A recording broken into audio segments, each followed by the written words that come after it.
As he says also in Hosea, I will call them my people who are not my people, and her beloved who is not beloved. And it shall come to pass in the place where it was said to them, you are not my people, there they shall be called sons of the living God. And there's like a joke about about Jewish people. I remember this from a long time ago, and some of the Jewish comedians said that Jewish people are just like everyone else, except more so. Whatever like traits some people have, this person said that Jewish people are like that, just even more so. And it is kind of true. Being in Israel, there's like a lot of life there, and people raise their voices. In some countries they like shout in Israel, and if all these different things, they take things to such extreme. And especially God, things related to God. Jerusalem is such an intense environment of God, and of people's concept of God. Like the Muslim people are there, and they're all bowing down in the Al-Aqsa Mosque, and the Jewish Hasidic people are there, and they're praying and bowing, and doing this thing at the Western Wall night and day. And then the Christians are there too, and they have various things. And there are all these clashes, and there's this extreme amount of concentration on God in Jerusalem. And in some ways, different people have noticed that there are some traits about Japan, and even particularly about Kyoto. And this is Kyoto, where I'm standing right now. And in some ways, Kyoto is the most beautiful city that I've ever seen in the world. And there's a sense or a feeling of beauty here that I notice it more now than I did before, than when I was younger. And I was at an art exhibition yesterday, and I was almost weighed down by how much beauty was in this art exhibition. Like it was crushing beauty. And there's this, phrase, excruciating beauty, where beauty is so powerful. And lots of people have noticed that about the city, that there's this intense beauty here for some reason, and what it is kind of a mystery. But there are also these temples, Ginkakuji and Kinkakuji, which is like the gold and the silver temple, and there are all these temples and shrines. And I remember Brandia one time when we were in Kyoto, we were looking at this beautiful temple, and she said, "That's just like the gate to hell covered in gold." And I thought, wow, yeah, that's really what's going on. I mean, if you really look at what's going on, a lot of this beauty, it's a funny combination, because if you look at this tree, God made that tree, and that tree is expressing something beautiful from God. And so there's a natural beauty in Kyoto. It's not just like some spiritual deception. There is a natural beauty here. Like you go to different places and the water tastes good, and the water just has this quality. I remember being in a couple places in the world, and the water is just so good. There's just these different natural qualities. And Kyoto has this natural beauty. So it's a funny combination of God has chosen to make natural beauty here, but it's also covered up by the enemy, covered up by Satan. And with this, it's almost like a trap. So Satan has taken the beauty in this place and he's turned it into a trap. And people are like the prisoners. And they're not just prisoners in one prison. They're prisoners in successive levels of prison. So it's like you break through one level, and then there's another level, and it just keeps going on and on and on. And the devil has gone to such a great extent to imprison the people here. And there's no simplistic view.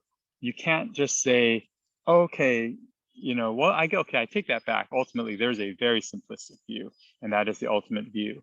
But in the way people describe things, there's no simple view.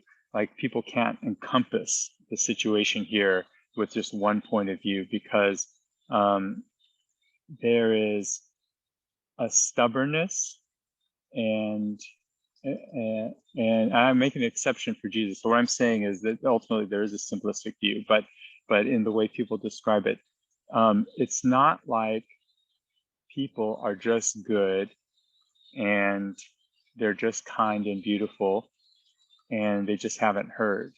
There's also rebellion here, and a hardness of heart, and a turning away from God, where what Ezekiel said, what God said to Ezekiel about the people, they're people who are stubborn and they have a hard heart, and they may not listen to you because they don't listen to me. That's present here, and in this city is where persecution of Christians happened, and there was evil here, and there are these 26 martyrs who included like 3 young kids who were taken. I was this bridge I was at yesterday, and they cut off their ears, and I think they cut off their noses to shame and humiliate them, and they marched them from here in Kyoto all the way to Nagasaki, and that's like 774 kilometers. It's a long distance in the winter, in February, maybe end of January. And they marched them there through villages to shame them. And then when they got to Nagasaki, they crucified them, they martyred them. And the things that they did to Christians here, were unspeakable. And it happened for a very long time. The Spanish Inquisition was also very serious. And the Spanish Inquisition happened in different ways, different forms. And some of it was not as bad as people think. It was actually a reasoned process. And some people were, concerned about the truth. And there were heretics at that time. But there was also a lot of real brutality too in the Spanish Inquisition, but it lasted for a couple periods of time. But in Japan, the persecution was much deeper, much more prevalent, and so there was this real violence toward Christians, and it's not right to be naive and to just say, oh, they don't know, and they're so kind, because there's this very unusual combination in Japan of kindness and like what brought about World War II. What was behind that? That was one of the most brutal and bloody things. And it wasn't just Nazi Germany. Japan was an aggressor of great ferocity in World War II, committing atrocities, and not as systematic and organized as the Nazi concentration camps, but the brutality that Japanese soldiers were capable of, it was not less than that of the Nazis. And so there's this extreme beauty, there's this politeness and kindness, there's this innocence. But even now, like in some ways, Japan, it's one of the most innocent countries in the world. It's like America in the 1950s, and you could leave your wallet, you could leave 200 wallets out in public, and you'd probably get back most of them. Even if they had like $1,000 in them, you'd probably get most of those wallets back, and people wouldn't steal. And there's just this sense of morality here in Japan. And so what I mean though is there isn't just one way to see things. It's just like people. I guess the more accurate way to say is you can't just idealize beauty and idealize Japanese culture, the kindness and everything, because there's also this brutality to it as well. And I'm not sure anyone, and I certainly don't understand how those two things work together. But Japan is also one of the great mysteries of the world, like Israel is, I think. But ultimately, it's very simple. It is very simple. It's Jesus. It's just Jesus and just Jesus and just Jesus in Japan. And like Tina was saying, they didn't necessarily come for this or that, but they were just coming to bring their hearts to that conference to worship the Lord.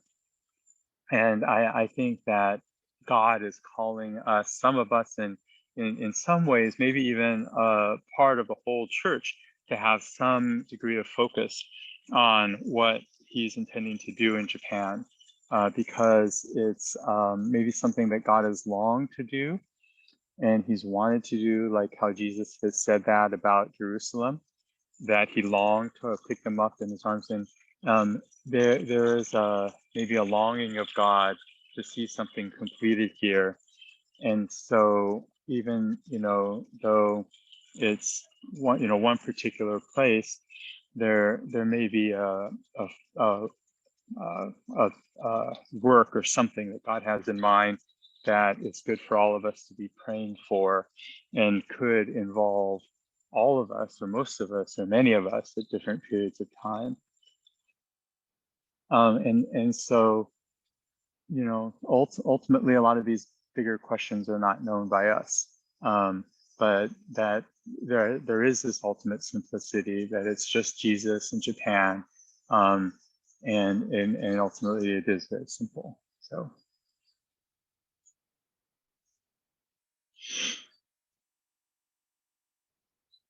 God, we pray to understand the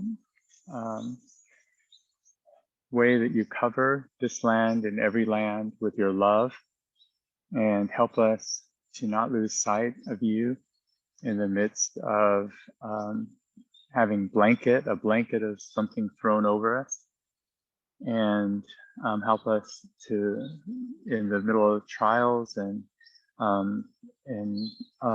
fog and obscurity of vision, to be true to the witness of the cross and to the presence of Jesus. And also, I know that some of the believers here in Japan have been just some of the finest believers I've ever known, and their love and dedication. And I could really picture some of them having their noses cut off and their ears cut off and being paraded from village to village, and ultimately being willingly crucified, and having the certainty and that love for you.